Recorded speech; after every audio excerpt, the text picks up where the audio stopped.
Party convener Arvind Kejriwal ji और हमारी PAC का धन्यवाद करूंगा कि उन्होंने इतनी बड़ी जिम्मेदारी मुझे सौंपी है और भरोसा जताया है। इसको अच्छे से करेंगे। आम आदमी पार्टी का इस चुनाव में 43% वोट शेयर था। भारतीय जनता पार्टी का मात्र 2% ज़्यादा वोट शेयर है, 45.5%।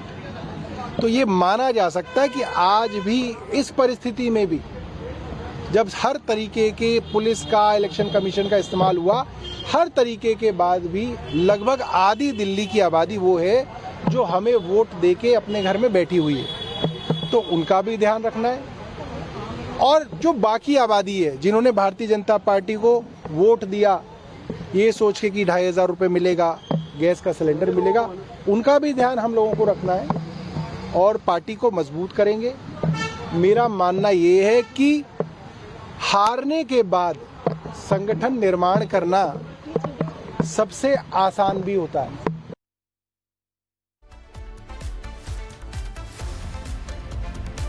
तो आपको बता दें कि गोवा के प्रभारी पंकज गुप्ता को बनाया गया है।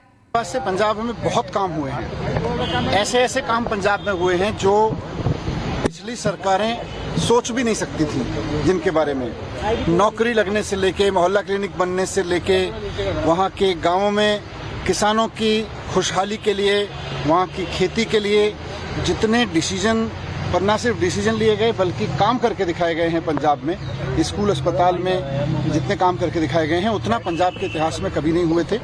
बहुत शानदार काम किए हैं मान साहब ने पिछले 3 साल में, और आने वाले समय में पंजाब की सरकार अच्छे से काम करे, पंजाब के एक एक कार्यकर्ता को ये संतुष्ट। और बड़ी खबर मध्य प्रदेश से आ रही है, जहां की मुरैना में रेत माफिया की दबंगई सामने आई है। रेत माफिया ने पुलिस की टीम पर हमला कर दिया। वन विभाग और पुलिस की टीम पर हमला किया गया है। यानी जब पुलिस एक्शन लेने के लिए गई तो किस तरह से रेत माफिया हमला पुलिस के ऊपर कर देते हैं। देखिए किस तरह से ट्रैक्टर पुलिस के ऊपर चढ़ाने की कोशिश की जा रही है। तस्वीरें इस वक्त आप देख रहे हैं, ये है दबंगई। लेकिन सवाल ये है कि इन पर एक्शन कैसे होगा। वहां पर पुलिस की टीम पहुंचती है, पुलिस इनको रोकने की कोशिश करती है, लेकिन पुलिस पर कैसे ट्रैक्टर चढ़ाने की कोशिश की जाती है, ये देखिए तस्वीरें सामने आई हैं। तो ये तस्वीरें आपको दिखा रहे हैं एक्सक्लूसिवली। देखिए किस तरीके से वन विभाग और पुलिस की टीम पर हमला हुआ है। ये तस्वीरें उसके गोल घेरे के जरिए आपको दिखा रहे हैं। देखिए किस तरीके से माफिया की दबंगई सामने आई है। रेत माफिया ने पुलिस की टीम पर हमला किया है। मध्य प्रदेश के मुरैना में रेत माफिया की दबंगई है ये। किस तरीके से रेत माफिया ने पुलिस की टीम पर हमला किया, वन विभाग और पुलिस की टीम पर हमला किया है रेत माफिया ने। इस ट्रैक्टर के जरिए गोल घेरे में देखिए किस तरीके से ट्रैक्टर दौड़ाता हुआ यहां पर निकल रहा है और पुलिस को कुचलने की कोशिश भी यहां पर करता हुआ नजर आई है। देखिए पुलिस रोक रही है उसको, लेकिन बजाय रुकने के पुलिस को कुचलने की कोशिश और वहां से अपना ट्रैक्टर दौड़ाता हुआ ले गया रेत माफिया। ये देखिए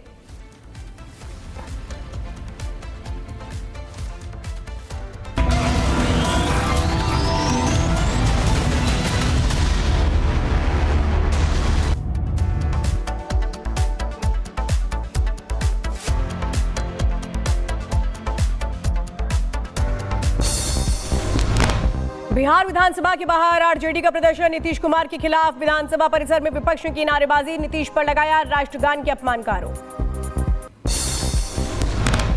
बिहार विधानसभा में जोरदार हंगामा। राष्ट्रगान के मुद्दे पर विधानसभा में विपक्ष का हंगामा। भारी हंगामे के चलते सदन दोपहर 2 बजे तक स्थगित। नीतीश कुमार के राष्ट्रगान से जुड़े विवाद पर तेज हुआ घमासान। बोले तेजस्वी यादव, बिहार का सिर शर्म से झुक गया। नीतीश कुमार देश से माफी मांगे। ये पहली ऐसी घटना है जहां एक मुख्यमंत्री राष्ट्रगान का अपमान कर रहा हो। अब हम लोग चाहते हैं कि जो राष्ट्रगान का अपमान इन्होंने किया है, देश के 140 करोड़ जनता से वो माफी मांगे आज सदन में। राबड़ी देवी ने नीतीश कुमार पर बोला हमला, कहा राष्ट्रगान और देश का अपमान किया। अगर दिमाग काम नहीं कर रहा है तो इस्तीफा दे दें।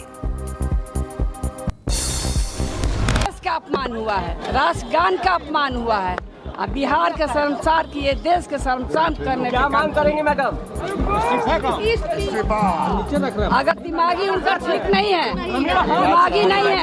दिमागी ठीक नहीं है तो इस्तीफा करके अपना बेटा के बनावे या कोई के बनावे। बिहार विधान परिषद के सदस्य सुनील सिंह का सीएम नीतीश पर हमला। कहा नीतीश कुमार की मानसिक स्थिति ठीक नहीं, उनके खिलाफ होना चाहिए केस दर्ज। ये कानून हमारे हाथ में है। अगर हमारे राष्ट्रीय गान का कोई अगर अपमान करता है, अगर उसका कोई अपमानित करने का काम करता है, तो पूरे देश में कानून एक है, संविधान एक है, उसके तहत उनके ऊपर में कार्रवाई होना चाहिए। नीतीश कुमार को लेकर आरजेडी सांसद मनोज झा का बयान। कहा अगर नीतीश कुमार की जगह कोई और होता तो क्या प्रतिक्रिया देते? एक मिनट के लिए माननीय प्रधानमंत्री जी से पूछना चाहूंगा कि अगर नीतीश जी की जगह कल वहां कोई दूसरा गैर बीजेपी शासित राज्य का, गैर एनडीए शासित राज्य का मुख्यमंत्री होता तो प्रधानमंत्री के ट्विटर हैंडल से अभी बरसात हो चुकी होती। क्यों नहीं हो रही है वर्षा? बजट सत्र के दौरान आरजेडी सांसदों का विरोध प्रदर्शन। बिहार में ओबीसी को 65% आरक्षण देने की मांग को लेकर किया प्रदर्शन। कर्नाटक विधानसभा में जबरदस्त हंगामा। सीएम, मंत्रियों और विधायकों की सैलरी बढ़ाने वाले बिल को लेकर जमकर हंगामा हुआ। वेल में आकर बीजेपी जेडीएस विधायकों ने किया हंगामा। बेंगलुरु में आरएसएस प्रतिनिधि सभा की बैठक। आज से 3 दिनों तक होगी आरएसएस की मीटिंग। आरएसएस की बैठक में होंगे कई अहम मुद्दों पर चर्चा। वाराणसी में औरंगाबाद मोहल्ले का नाम बदलने की मांग। स्थानीय लोगों ने नगर आयुक्त और मेयर को सौंपा ज्ञापन। कहा देवी देवताओं के नाम पर रखा जाए मोहल्ले का नाम।